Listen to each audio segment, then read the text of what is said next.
No, that is absolutely correct. And I think this is, of course, also an educational problem. Let me give you one quick example that most people, again, I think don't know.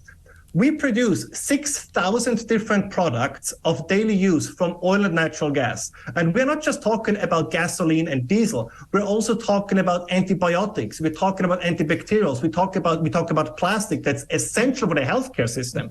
So all of these things need these kind of fossil fuels. And if you abandon them, the price for them will go up. Britain already has a problem with the national healthcare system. Can you imagine what's going to happen if you have an artificially created shortage in the petrochemical industry? What's that going to do to the prices of healthcare? Yeah. And we see all this happening. And let me say one more thing, again, for the British people to understand.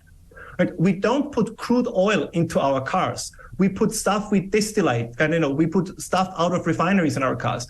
Do you know when the British built the last refinery? In the 1960s. 3 of the 6 running British refineries were built in the 1920s. So we don't invest too much in fossil fuels. We invest way, way too little in fossil fuels. And let me be clear, just one last point.